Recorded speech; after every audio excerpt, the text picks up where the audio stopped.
You are listening to the Huddle Up Podcast with Mile High Huddle's Chad Jensen and Zack Kelberman. Freeman is back there, blocked by Leary, caught for the touchdown! A 2-yard laser! Fumangali from the University of Wisconsin. 3rd and goal at the 1.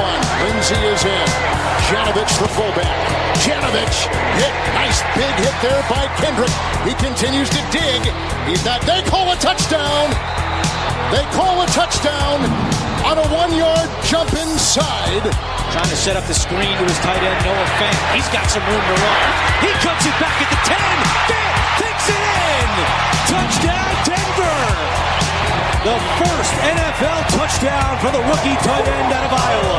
End zone caught. Touchdown, Courtland Sutton. His 5th career touchdown, but his first here in Denver. And now, here are Broncos country's football priests to help you exorcise the demons of another doomed season. I have exorcised the demons. This house is clear.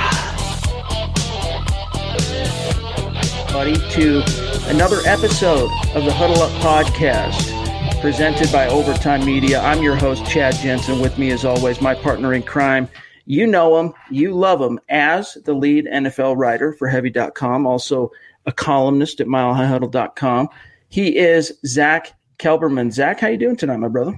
I'm good. I kind of still taking in the Drew Lock experience for the first time, Chad. I'm sure you are as well. I'm sure Broncos country is. And we have a lot to pick apart tonight about the press conferences and going forward, what the Broncos team might look like with Lock under center in his second start, his third start, and so on. Yes, we are going to, try and sift through our analysis of Drew Lock's performance one day removed from the game, where it's not quite so fresh and maybe hot takey off the cuff. I mean, that's why we call it the gut reaction. Like, it's right off the cuff, and going back at it a day later gives us the opportunity to kind of settle in and have a more measured take. So we're going to touch on what we both think of Drew Lock, what it means for the future, what it means for the rest of this year, as well as what Vic Fangio had to say after having watched the tape about Drew Lock's initial debut. We're going to get to all that here in just 1 second. But first, you guys, a quick reminder, make sure you're following the show on Twitter at HuddleUpPod. That's the best way for you guys to keep your finger on the pulse of what's happening with the show in real time, whether it's announcements, hey, we're going live, hey, we changed up the timing, we rescheduled this program, whatever it might be. Giveaways, that's the best way to stay in touch with what's happening in as real a time as possible. So take care of that business. And then don't forget to head on over to Apple Podcasts. I've seen a massive influx of new reviews, Zack. I don't know if you've seen this on Apple Podcasts on the show, but head on over there, leave a creative review on the Huddle Up Podcast. If you like what Zack and I are doing, give us a 5-star rating and then, some feedback. Tell us what you think. And what that does, 2 things. It enters you into the drawing that we're going to announce here, actually the winners later on this week of November. We randomly select a couple of names out of the bag from that month, give away some swag, whether it's hat, whether it's shirt, whatever it might be, as a thank you. So it enters you into that drawing each and every month. And then also it's a great organic way to support the show. So take care of that business. This is the Overtime Podcast Network. All right, Zack, let's, before we get into what Fangio had to say, 1 day removed from Drew Lock's debut, in a word, how would you describe where you're at right now with Drew Lock? I'm pretty content, I think. It went as well as I thought it would go for Drew Lock. I mean, he did the necessary things I thought he would do. He also looked every bit like a rookie at sometimes also, Chad. He looked like a guy making his first start. I'm pretty content. I like the fact that the Broncos rolled him out there before Week 16. I like the fact that it's now Drew Lock's team. And I like what he said after the game. He really took ownership of that role. He said, I'm the voice now. I'm the guy in that room. And I love hearing that after the failure that was Paxton Lynch, after the failure that was Keenum, after the failure that was Joe Flacco, finally having a young quarterback under center who's the offense is rallying around, and he sparked the entire team. So I think in one word, I am completely content. I'm excited about what the future might hold for him. In fact, I want to pull up that quote that he said, where he's talking. Here's what he said after the game last night. Knowing that he's going to continue starting and being the starter even though the Broncos haven't officially anointed him the starter beyond this coming week or the starter for the remainder of the season. Here's what he said, quote, "That's the number one goal. Hopefully coach doesn't have to talk about the starting quarterback for a long time here. I think it's going to be an awesome transition for me to get even more comfortable with the guys around me. It was a little different splitting reps with Brandon this past week, Brandon Allen, of course. Now I feel like I'm the voice. I'm the one guy where I can go in and really start to be myself 24/7 with these guys. They may have thought they saw a little bit of me tonight. They're going to see a lot of me in the next week," close quote, which, Zach, I love seeing that because you're absolutely right. You hear from guys like Cortland Sutton and others who say, I could tell when he first got here in the spring that he had some he had some swagger to him, and they liked that confidence. But as a backup, see, one big difference between Drew Lock and Paxton Lynch is the ability to discern and understand kind of how to fit in. As a guy that was on IR watching for 12 weeks, as a guy who then was splitting reps, as a guy who even this past week, as he mentioned, splitting reps with Brandon Allen on the first team, he kind of had to bide his time and not completely let his hair down as a leader and let that swagger and confidence come out and really kind of take ownership in the same way that he did, for example, at Missouri, and probably in the same way that he did back in high school. But now, after he's got that debut under his belt and a victory, no less, Zach, he feels a lot more comfortable and kind of in a position where he can do just that and really kind of leave his stamp of personality on this team. He doesn't know any different, Chad. This is how the guy is wired. It's how he was born. And when you have that it factor, it's not something you can buy. It's not something you can learn or someone can teach you. You have to have it or you don't. It's just like a gene inside of your body. And he happens to have that gene, the it factor. So it's no surprise to me that he's already translating that leadership role that we saw at Missouri. And many Broncos fans were worried that it was not a top flight school, not a national championship contender, but he still showed enough on tape at college, the intangible wise, that would translate over into the pros. So to me, him taking ownership, and then he had another quote where he was like, "I'm not going to change the way I am. That's just the way I go about playing the game. I'm going to have fun. I'm not going to change." I just love that confidence. After you're making your first start, you're making those declarative statements already, and it's faking it until you're making it. In a sense. I mean, he's not a true bona fide Pro Bowl quarterback, but I think he's speaking like he's a star already, and I think eventually he'll speak that into existence. That's a great way of putting it. And, I mean, I just like seeing it. Just at the end of the game, I mean, there's clips, you can find it on Twitter and probably anywhere on social media. But at the end of the game, as Brandon McManus trots out onto the field, and by the way, we're going to talk a little bit about Brandon McManus and some of his passive-aggressive stuff happening yesterday here in just a few minutes. But, as McManus trots out onto the field to attempt that 53-yard, ended up being the game winner, the camera's on Drew Lock, and I think it's Deontay Spencer that's kind of huddled up with them. They're like in prayer mode. They're in the Tebow mode, like hoping this kick goes through, and it does. And, they jump up and celebrate, and Lock's running around the field. And I don't know what he calls that, like the phone thing, like he does. The surfer dude. I don't know what that is, but he needs to trademark that. Speaking of trademarks, he needs to take care of that. But I just love seeing that passion and energy. And on both cases, like the deeper pass to Sutton that was a touchdown, 26-yard strike, he runs straight down there. He's stoked. He's running. He's passionate. Everyone's happy to see it, and then it becomes contagious. I'm telling you, teams take on the emotional complexion of their quarterback and their head coach. And Vic Fangio, he's I'm sure he can be a fiery guy, but he's in terms of the way he presents himself, he's a pretty even-keeled cat.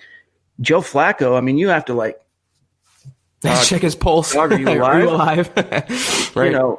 And so, of course, the team comes out and, very flat and inconsistent emotionally and from an intensity perspective, which trickles down to the performance. So I love seeing Drew Lock injecting a little bit of passion into this thing, because you just never know where it can go. This team has been needing a spark, and not just a illusory spark like the 6 quarters that Brandon Allen gave the Denver Broncos, but a real spark that they can build on, Zach.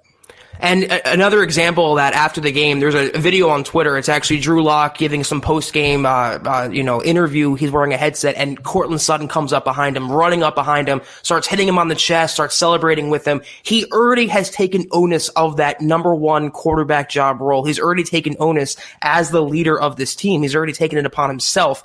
And you nailed it. You said that it takes on the complexion of their coaches. Fangio is a very stoic individual. Joe Flacco is barely even breathing. You don't even know if he has a pulse, like you said. So the fact that there's someone in that locker room in a leadership position that has that fiery energy, it's totally contagious, and it already rubbed off, I think, on the Broncos. You saw it yesterday. You saw it a little bit with Brandon Allen, and that was by the virtue of not having Flacco start anymore. But you really saw it with Drew Lock because he's a natural, fun-loving leader, whereas I think Allen was putting that on a little more. He's more of a backup, more of a passive guy. But Drew Lock, you can't contain it. Like he said, he does not know any different. It's how he's wired, and it's how he's going to play. QB1. That's what he is, man. Like, that's just who he is. And even his father after the game, I can't remember now off the top of my head how to attribute it, which outlet it was through, but he gave multiple post-game. He and his wife, Drew's mother, gave multiple post-game quick interviews. And one of the things that the dad, Andy, said is to paraphrase him, is, the kid just needs to play. You just need to play the kid, because this is what happens when he just has something about him. You got to play him, and then, the rest takes care of itself, if you will. But, Zach, you saw in the first half, Drew Lock go, he had over 100 QB rating, over 123 yards passing, couple of touchdowns. And then the Broncos, they go, oh, you know what? We've got a lead. Things are going really well. We don't want to blow this. Drew Lock's only been practicing for 3 weeks. This is his NFL debut. They battened down the hatches only 3 times. I went back over the play sheet, Zach, and tracked it. Only 3 times did the Broncos not call a run play on first down in the second half. One of them was a Drew Lock. It was meant to be a pass. He ended up scrambling, picked up 2 yards. The second one was that blown up screen to Phillip Lindsay in the left flat by Drew Tranquill. And then the last one was the actual, Hail Mary at the end that they got the PI. So only 3 times. Now, if you look at it, why is that a problem? Why is that an issue for Drew Lock and for the Denver Broncos offense, who, by the way, they scored 6 points in the fourth quarter yesterday on Sunday against the Chargers.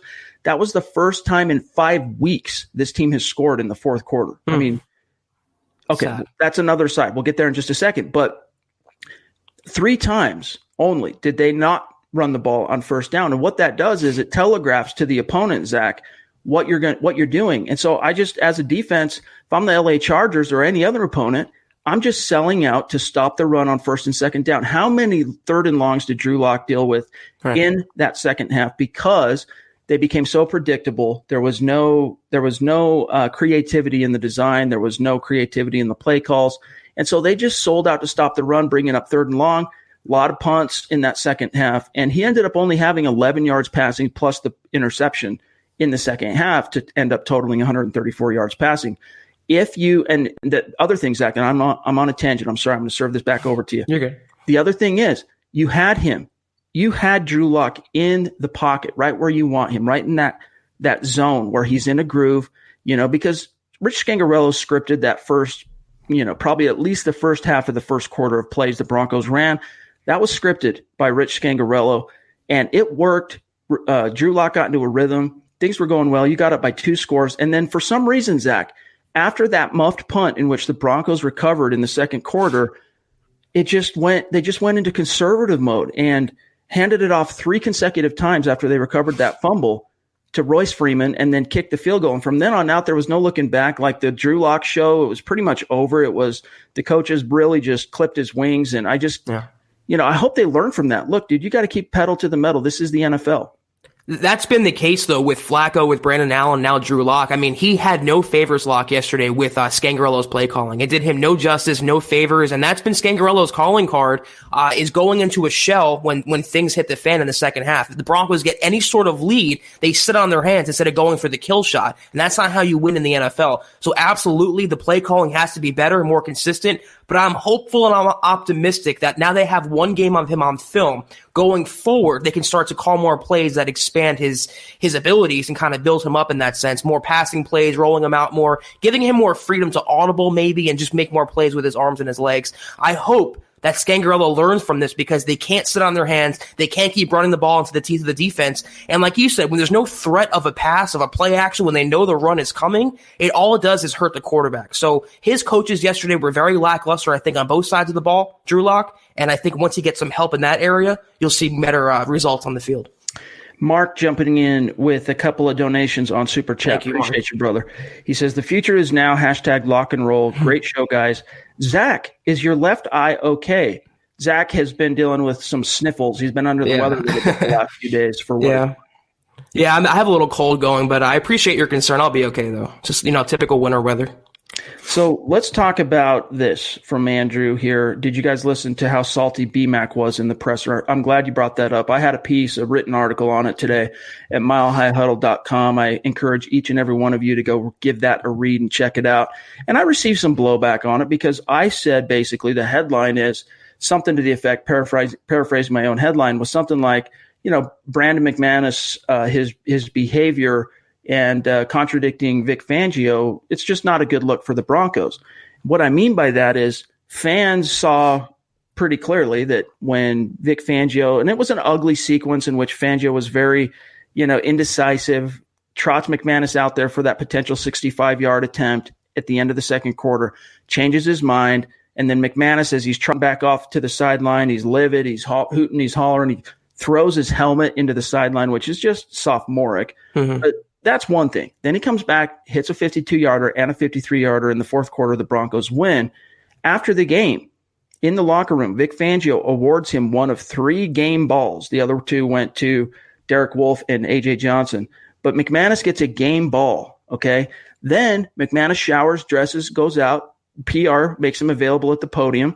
And one of the things that Vic Fangio had said, and I'm going to circle this back to you here, Zach, when he was at the podium was, hey, what were you thinking there on why this was Sunday, directly after the game, why did you back out of that 65-yarder? You were clearly thinking about doing it, et cetera. And to paraphrase him, he said, look, I've seen it too many times where a kicker comes out, Zach, and he attempts a big long one like that, and he gears up and he misses it, and that gets in his head and it throws off his technique for the rest of the game. And I just didn't want that to happen. I could tell this was going to be a close game. Well, McManus was asked about that at what he thinks about the notion that a kicker's technique can be changed if he misses a long one throughout a game. And he said, well, does a quarterback's technique change after he, throws a Hail Mary? And so in retelling it and adding it all up, it might not sound like a big deal.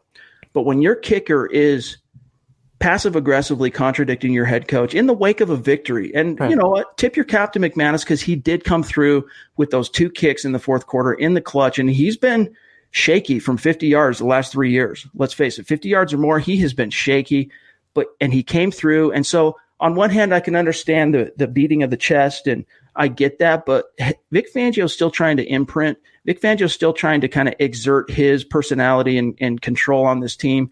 And I have to wonder how conducive the kicker, mouthing off and contradicting the head coach in the media and to fans is to this team becoming what ultimately Elway and Fangio want it to become. I kind of agree with McManus's premise to an extent. He made a good analogy there or whatever it is, a metaphor. Yeah. But it's just like you said, Fangio has to put the team in the best possible situation to win. He has to do what's in the best interest of the team. The only thing this leads me to believe, Chad, is that CBS report about all the internal strife with Fangio in the locker room. Maybe there's something to it now. This never happened under Vance Joseph. This never happened in the past with McManus. He's been a pretty docile teammate. For him to come out and throw his helmet, though, you're right. There's no excuse for that. There's no reason for that. I know he wants to be the man, but he was the man. Why get out there after you win the game and still get upset over your coach over a first half decision at the last second? I don't know. It's very unlike McManus. I don't really know why he did that. Maybe he feels like he wants an opportunity to kind of shake those demons because he has been so inconsistent. But you just won the game. Why are you, having a beef with your coach right now who made the decision that ultimately helped your team win? Well, no, just as selfish in a lot of ways. I mean, I get that you wanted a shot at the record. That's what that 65-yarder would have given you as an opportunity to hold the NFL's all-time longest kick. which is currently shared by Jason Elam and who else? Oh, Prater, duh, right? It's shared by those two. Or did Prater, now that I think about it, did Prater beat Elam? Anyway, it's 64 yards is the current record. And I get that he wanted a shot at that record and to have the glory of that. But when it didn't unfold that way and your coach brings you off the field, even throwing the helmet and all that, like, fine, I can live with that. What I don't like is the publicly kind of contradicting, being critical of your coach at the podium, even if it's in a passive aggressive way. That's what bothers me. It's like you're 3-8 though. I mean, it's a lost season. Why are you hoping for personal accolades right now? Why would you even admit that publicly? I don't. It's such a terrible look for McManus himself, and he's been a pretty good teammate, pretty well liked in the locker room. I don't understand it, Chad. Maybe he sees the writing on the wall a little bit. Maybe he's facing the pressure. But like I said, you just won the game. You just nailed a huge field goal. Your team won. Revel in that. Don't get up on the podium and start clashing with your coach. Just a bad look all around. This is the Overtime Podcast Network. Amen to that. And Jacob Smith jumping in here, longtime listener of the show, brings up a great point. Drew Lock and this offensive line against one of the NFL's best pass rushing duos, 0 sacks, good to great QB play, can neutralize the pass rush and offensive line deficiencies. And that is so true. 0 sacks, and I'm pretty sure 0 credited hits. Even though there was a shot that he took from Ingram, I can remember from watching the game, for whatever reason, I don't believe Ingram was actually credited with a QB hit on that play. And even after the game, Locke stood up there and showed his shirt. He's like, I'm unscathed. I'm untouched. Like, I'm good. Like my offensive line really went to bat for me. And they did. And Jacob's point, though, should not be lost on any of us. When you have a dynamic quarterback under center that can help take pressure off a beleaguered starting five. I mean, Garrett Bowles, he wasn't perfect. Neither was Elijah Wilkinson, but both of them played significantly better with Drew Lock back there. And that's encouraging to see as this thing continues to take shape, Zach. That's what happens when you have a mobile quarterback back there. And to Locke's credit, a couple times in the pocket, he did face a little bit of pressure, but he stepped up. He moved around it. He maneuvered in the pocket around the pressure. It was a very heady play by a rookie quarterback making his first start. And when you have a quarterback like that, like you just hit on, Chad, it makes the entire offense, including the line, better. But credit where it's due. We've been two of the biggest Garrett Bowles detractors in the entire world. He held up yesterday. Wilkinson held up. Even Schlotman coming in for Leary, he held up in the interior. I will say, though, it was a big letdown performance in a lot of ways by the Chargers. They probably should have sacked Drew Lock. It was a pretty bad loss for them. But to his credit, Lock, to the offensive line's credit, they really kept him clean. And it's very encouraging considering what we've seen thus far this season and honestly the last couple years. Absolutely. Let's see, here's one from Jordan Cardona. He says, what would the reaction be if the Broncos lost this in another heartbreaking fashion? Skangs would be under twice the amount of pressure he's currently under. Yeah, I mean, if ifs and buts were candy and nuts, we all would have had a great Thanksgiving or Merry Christmas, as the old saying goes. It's not how it shook out. The Broncos did manage to get 6 points in that fourth quarter, which saved Skangs bacon. And for those of you who haven't seen the victory speech in the locker room after that performance, I suggest go find it on YouTube or social media, because the very first shot you see as the camera turns on in the locker room is Scangarello, very fired up and passionate, like chest bump slash hugging Cortland Sutton, just like on cloud nine, excited, stoked that they came out with that win, which tells me that, yeah, I mean, he's under the gun a little bit. He's feeling the pressure. He understands that this has not been a pretty situation offensively all year long. In his defense, Zach, as a first-time play caller in the NFL, how are you supposed to really make hay when you have a carousel at the quarterback position? Right. And I think there was some relief from Fangio. Fangio used the R word, relief, when he walking off the field, that he felt the number one emotion was relief. I think there was some relief on Scangarello's part, not just for himself, but that Drew Lock acquitted himself well in his debut and came out on top. Well, Locke is a reflection of Scangarello and his development there. So the fact that he won that game through 2 touchdowns was a decent look for Scangarello. But even if they would have lost that game, you can chalk it up to Locke making his first start, and I think that would have bought Scan a little more rope, and I think bought the Broncos a little more rope in terms of that. But you're right, they won. There's no point in pondering what if, and they won, which is encouraging, on the strength of Drew Lock's arm. I mean, he was the difference in that game, his touchdowns. So we really can't look back, only look forward. Paul 826, longtime listener of the Thank you, show, Paul. former VIP subscriber of milehighhuddle.com, jumping in with a $20 donation on Super Chat. One of our Super Chat superstars who we sent a T-shirt as a small thank you. He says, Rich for 4 quarters in a game, not 2. Guess Wonderlic for coach. Yeah, I guess you need the Wonderlic for coaching hires. But here's the shirt that we're giving out right now as a thank you to our Super Chat superstar. Zach, show him the shirt just a little bit. Like, yeah, move the mic just for a second. On the front, you got Football Priest. And then turn around. Let him see the back just for a second. Then you got the Huddle Podcast logo, all right, with the Bronco horse head in the middle of it. So, Paul, I'm glad you got your shirt. I'm glad you like the shirt. Appreciate your support, my brother. And, yeah, I mean, here's the thing on Scangarello. I was asked this about Fangio today, and I think the same holds true with Scangarello. We talked about it a little bit after the show or after the game yesterday. But Scangarello needs time to grow, and he needs time to grow with a consistent quarterback, Zach. And he's got it in Drew Lock. You know, he played a role in not necessarily was he the, impetus for the Broncos drafting Lock, but he rubber stamped it. And he talked about the biggest thing that drew him to Lock, aside from the traits that everyone in the NFL drooled over when it came to Drew Lock. And by the way, you could see that arm talent yesterday clearly on display, the way he can zip that ball in there and use different angles. Didn't always work out well for him when he was using different angles, but he has the ability to do that. But Scangarello loved the fact that he was a 4-year starter. Same with Brett Rippon. But in the case of Drew Lock, he was a 4-year starter in the SEC on an outmatched team going up against schools whose recruiting was significantly more prolific than Missouri's. And that attracted him to Drew Lock on top of the traits, on top of the leadership and the other intangible aspects. And so I think those two, Scangarello and Drew Lock, Zach, they need time to grow together. I'm just hopeful that Vic Fangio gives it to him. I'm hopeful that John Elway gives it to him. It needs to be Drew Lock or bust from here until minimum the end of the 2020 NFL season. Yeah, I mean, you nailed it pretty much perfectly. The only thing I will add is that there needs to be continuity all around. I mean, you can't keep changing coaching staffs and coordinators every single season, then expect a quarterback to relearn that system and then the rest of his teammates to fall in line and kind of get on the same page with the culture. So, yeah, they need to give at least the rest of the season, which they will, and all of next season, no drawn-out competitions, no splitting reps, make Locke the guy, make Scangarello the guy at coordinator, and go to battle with those two. Jordan jumping in.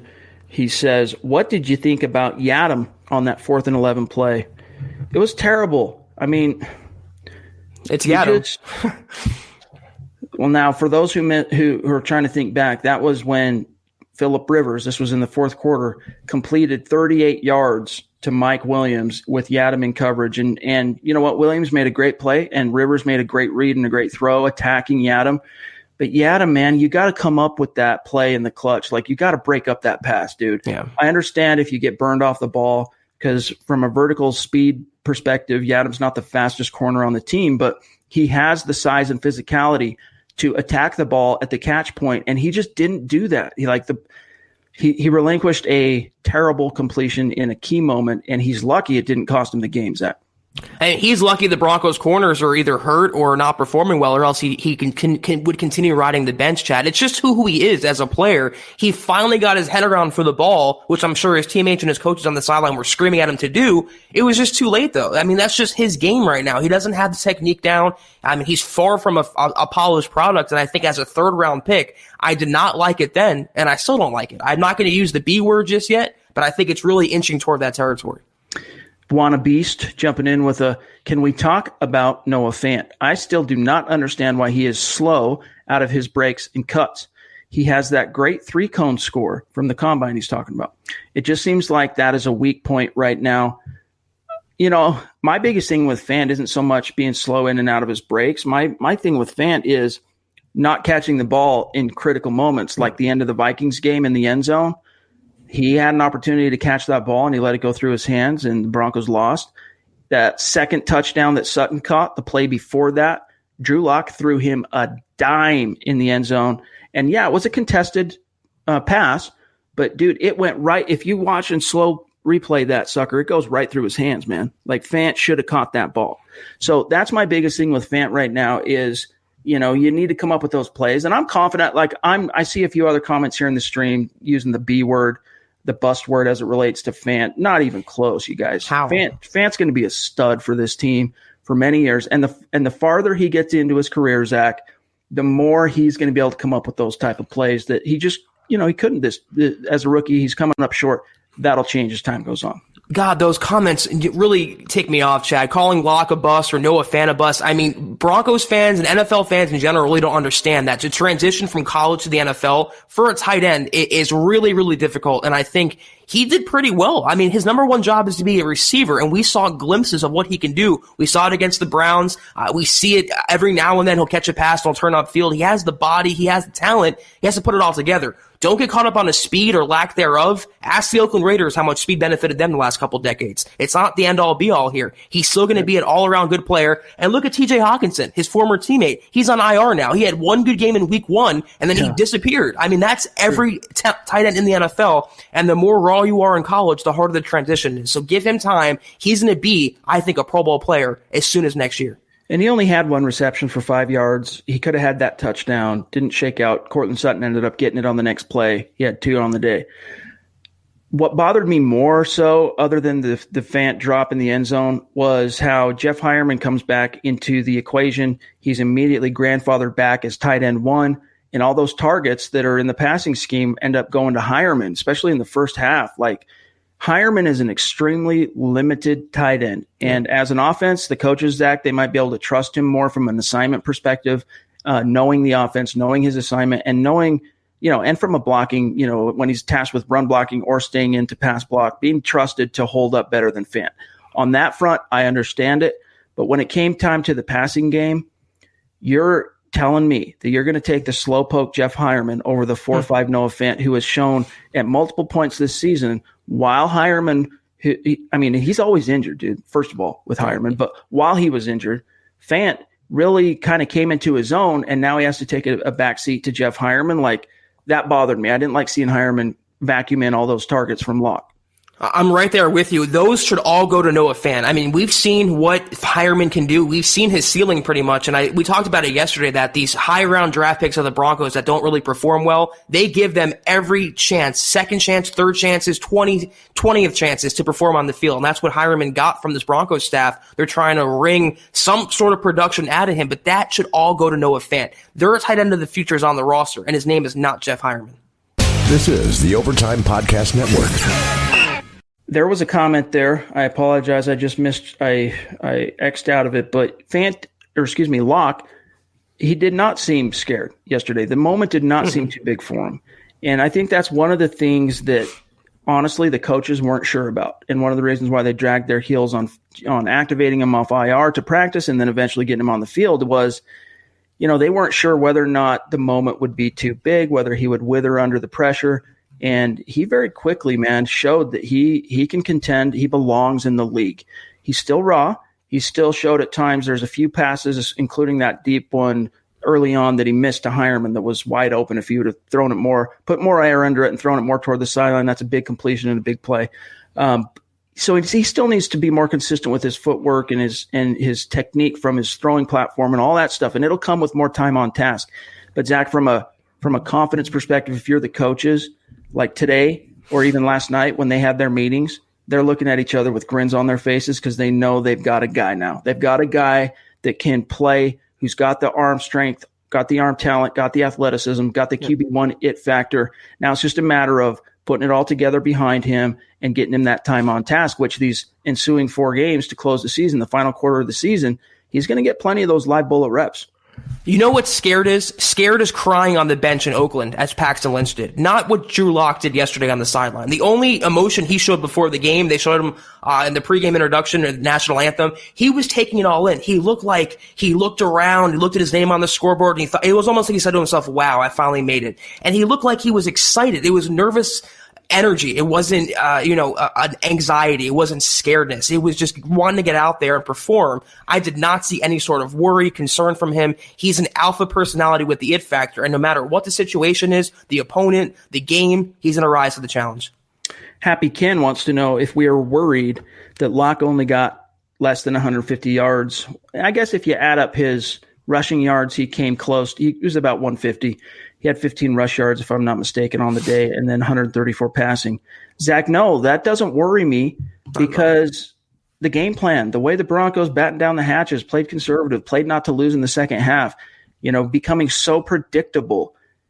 No, it doesn't bother me one iota. Look at that first quarter. Yes, it was, he was succeeding during the scripted portion of Rich Scangarello's game plan, but Skanks can take, inspiration from that portion of the game and draw up a game plan that is going to accentuate what Drew Lock can really do. And he showed it in that change in the play. Well, for what it's worth, one thing I want to address with people, they don't realize this. Everyone's just seeing the headline that Lock audibled at the line, or audibled from the huddle, told Cortland Sutton on that first score to run a 9 route, run a fade.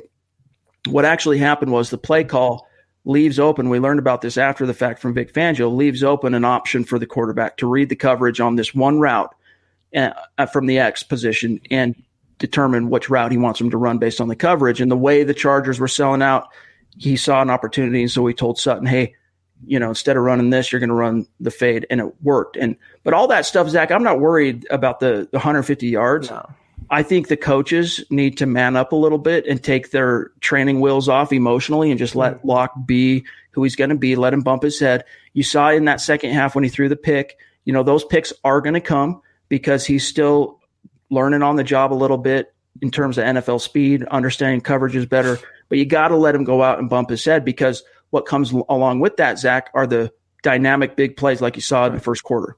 I'm with you, and I don't care about the stats at all. We said this going into the game. We've said this for a couple of weeks now. The stats don't matter. The only stat that matters, Chad, he's 1-0. He won the ball game yesterday. That's the biggest stat, and that's the most important stat for this team right now. Ultimately, he got the win. And let's not forget, he played a defense that had a great pass rusher and has 2 great safeties coming back and playing yesterday. So the fact that he had 155 yards, a lot of it was game script, a lot of it was game flow, not wanting to really take chances, not wanting to hurt his confidence. And I suspect that'll start to open up a little more going into the Texans game. But I am not concerned at all.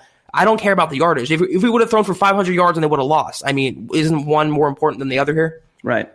And that's where, and I even wrote about this today on Monday, that I can understand on one hand the coach's reluctance to just, keep their foot to the pedal. It was his first start, and he'd only been throwing the football for 3 weeks up to that point. So I understand their reticence to put too much on his plate. And so in that sense, I guess I can give him a pass. The problem is, though, Zach, it's a pattern that has persisted throughout the season now with this is the third quarterback in which the Broncos, twice I can think of off the top of my head, this is without doing any research, that they got out to a 17-point lead in the second quarter with Flacco. Both those games they lost. With Brandon Allen getting out to a 20-0 lead in Minnesota, they lost. Why? It's a mindset thing. It's a play. It's a coaching not to lose thing. And they just, and hopefully over time, these are things that Fangio and Scangarello can learn from and develop themselves. Coaches develop just like players do. Glenn wants to know, and this is some big news from today, do we think Derek Wolfe is with this team next year? He's been a beast this season, and he has absolutely been a beast. He's going to be done for the year, dislocated elbow. Same thing that happened with Jano a couple weeks ago, 6 to 8 weeks. Zach, do you think the Broncos and Derek Wolfe make some magic? He comes back next year. I think the Broncos will make Derek Wolfe an aggressive offer. I don't think it will be a bank-breaking offer. I don't think it's going to be a 4 or 5 year offer. He's going to get some money on the open market, Chad, either from the Broncos or elsewhere. He had a career-high season this year. The injury hurts him because that's part of his reputation as being an injury-prone player, but he's going to get a nice payday somewhere. I would expect the Broncos to make him an offer. I just, you and I differ on the stance when it comes to Derek Wolfe. I don't think he's a necessity. I don't think he's a must-have. Also, a lot will depend on how DeMarcus Walker plays the last 4 weeks of the season. Draymond Jones kind of came to life yesterday, had the interception. If they feel like those two players are well enough to start or contribute, I think they can do without Derek Wolfe. Yeah, that's just not a topic Zach and I see completely eye to eye on, which is fine. I'm of the opinion that I think Derek Wolfe, and it's going to be a tough situation because not only his age, his injury history, ending a contract year on injured reserve, but the fact that he had arguably his best season as a pro and then he gets hurt, it's going to be hard to kind of put a number on what his value is going to be. It will be interesting to see what kind of money his camp ends up asking for going into free agency. But I think the Broncos will try and make him a priority. Elway loves him. He's a homegrown guy. He met his wife and started his family here in Denver, did Wolfe, won a world championship. Like, he wants to stay here, and I think he will, unlike Harris, who's like, I'm not taking any more hometown discounts. Wolfe will. You just got to also at the same time recognize him for what he is as a leader in the locker room and the production that he had this year, especially. I mean, you want to weigh his entire 8-year career, but at the same time, really focus on, well, what have you done for me lately? Yeah, you're finishing another year on injured reserve, but you had he leads the team in sacks, not Von Miller, not DeMarcus Walker. Bradley Chubb's long gone on IR, winning weeks now. Derek Wolfe leads the team, and he had 2 sacks yesterday. So I hope it happens, and I think it will, Zach. But you know what? Is he going to give the Broncos a discount? He made famous with the haircut saying, Chad, he doesn't want to give the Broncos another. I think he knows that he made himself some money on the open market with his career best season. I think he'll see what the Broncos have to say to him, but it's going to take probably a heavy guarantee type deal. He wants some security. He's getting up there in age. He's been injured every year. I bet he feels like he's put his body on the line. Oh, yeah. I mean, this is a guy that was paralyzed at one point. He had stem cell in his neck. I mean, he thinks, and he deserves to be taken care of. He deserves the money. I just don't think it'll come from the Broncos if he's hoping for a super lucrative type deal. If you look at the 3 big free agents on that side of the ball, in my mind anyway, Justin Simmons, Chris Harris, Derek Wolfe, throw in Shelby Harris. I think there's a good chance the Broncos sign, if you're looking at Harris, Chris Harris, Simmons, and Wolfe, 2 of those 3, there's a good chance. I couldn't tell you at this point exactly which 2. If you add up the 4 between Shelby, Chris Harris, Simmons, and Wolfe, maybe 2 of the 4. Mm-hmm. But I just couldn't tell you at this stage. It's too early in the game. Paul jumping in with $20 donation on Super Chat. Appreciate you, brother. He wants to know if we are concerned, Zach, with the 19,000 some odd no-shows at the game yesterday. And by the way, just to make this clear, these are not unsold tickets. These are tickets that fans bought and paid for and just chose not to show up. Now, my opinion on this is that when a fan pays the money for a ticket, if that fan chooses not to show up, that's his right. That's his prerogative. Vic Fangio just didn't do the box office much help by trying to play to use his own verbiage, Zach, the silly games with the Drew Lock. If he would have gotten out in front of this thing on Monday and said, look, or even Tuesday, get a day under their belt of practice. Make sure he's not completely off base. Okay, Lock looks solid. Yeah, we're going with Lock. My bet is that at least half of those people, if it would have been publicized and everyone knew that Lock was starting, probably about half of those people would have shown up. But you just have to chalk it up to 3-8 going into yesterday's app.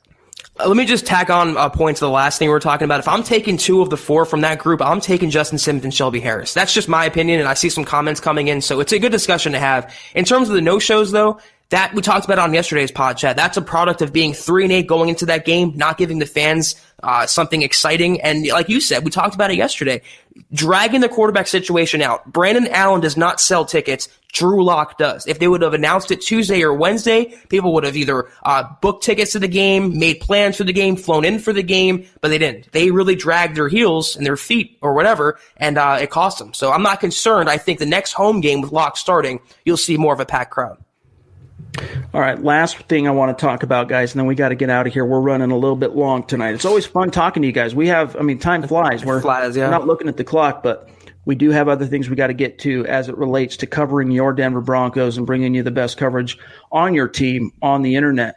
And that is the topic of Juwan James, who was a healthy scratch for the 3rd week in a row, Mr. $51 million right tackle, Mr. He's not emotionally and mentally ready to play. Well, Vic Fangio said today that he is expected to play. However, he did qualify it a little bit, Zach, by saying that it would be unrealistic to expect Juwan James to come back after not playing since week 8. Was it week 8? Yeah, week 8 against the Colts. After having not played, to expect him to play 60, 70 snaps. So, yeah, he's going to play this week and he's going to start, but he's going to be spelled by Elijah Wilkinson still. Wait, so it's not realistic, but it's realistic for Drew Lock to go from IR and being cold to being the starter in 1 week. That's realistic, though. So that's, again, where Fangio was talking himself Right. It's talking himself in a circle here. It doesn't make sense. They are protecting Juwan James. I don't know why, but this is the reason Miami got rid of him. This is the reason a tanking team like the Dolphins were reportedly laughing at the Broncos for signing James to the richest contract at the time for a right tackle in NFL history. He was a whoopee cushion that the Broncos sat on. And you know what? Miami was right. Andrew jumping in with a nice little here we go. Here it is. That right there. But yeah, it's the epitome of disappointing. Not just Juwan James being soft and being an injury milker, that reputation being absolutely true, but the Broncos have just taken it too easy on him, man. Like, yes. Get him out there. Why are you standing at the podium, Vic, and talking about the emotional and mental well-being of a player who's making $51 million, dude? Get him on the field. Let him earn his money. Right. I mean, we're talking about a coach who in the preseason, when Philip Lindsay was late for a practice because he went to a chiropractor, was throwing shade on, let's cut it with the chiropractor thing. Dude, you're acting like Vic Fangio anyway. You're acting like, you're some kind of psychologist or psychiatrist. This is football, dude. Is he physically able to play? Right. He's making star money. Get him out on the field. Enough's enough. I fully agree. If he's healthy and if he's breathing, he needs to start giving the Broncos a return on investment. But I start to wonder, is it all Fangio? Is that another edict that comes from above with John Elway? We don't know. But if it is, that's just another example. Either way, it's a bad look. But it's just another example of the Elway and Fangio not being on the same page. And it's just continuing to hurting the Broncos with contradictory statements. Here's the silver lining, though. Last thing I'll say, and then we got to bid you great folks in Broncos country adieu for tonight. Hey, it's not as big of an issue as it was even 2 weeks ago, because Elijah Wilkinson played a really good game against the Chargers. So did Garrett Bowles. The edge pressure was nowhere near what it had been under Allen and Flacco. Now, we can't lean on that. We can't count on that. It could be an outlier. We got to see that play out a couple of times before you can really point to it and go, there's something here. Right. But it is an encouraging development, which is why one of the reasons, Zach, I'm guessing Fangio's saying things like, yeah, we're going to spell him with Eli, because he wants to also acknowledge and recognize Elijah Wilkinson's contributions in the way he's turned the ship around. But there's no downside to having James on the field. If anything, it gives you a competent backup behind Garrett Bowles and Elijah Wilkinson. So like you said, he needs to earn his money. He needs to be out there. If he's healthy, he needs to dress and play. I hated what Fangio said last week, where if he's not going to start, he's not going to play. So you're going to deactivate a healthy $51 million player who was your prize free agent? I do not understand it, and I don't agree with the Broncos handling at all of Juwan James. But the odds are you're going to see him start his third game. Hopefully he gets a little bit deeper than 20 snaps in before going down Hopefully. This time. Because, this Texans defense, they can play, and they're going to need some protection for their rookie quarterback. So we'll see how it shakes out. But you guys, thank you for joining us again tonight on this live simulcast on YouTube and Facebook of the Huddle Up Podcast. Make sure you're following the show on Twitter at Huddle Up Pod. That's the best way for you to stay in touch with what's happening with the show in real time. And then don't forget to leave a creative review on Apple Podcasts. Give us a 5-star rating if you like what we're doing here. And find my partner on Twitter, at Kelberman NFL, myself, at Chad and Jensen. And then stay tuned, you guys. We're going to be back in the saddle. We're going to be off tomorrow night is Tuesday. We're going to be off.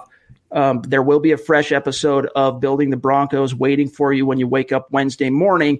And then Zach and I will be back Wednesday night to break down everything that has transpired between now and that point. We'll go live 6 p.m. Mountain, 8 p.m. Eastern, like this evening. So stay tuned for that.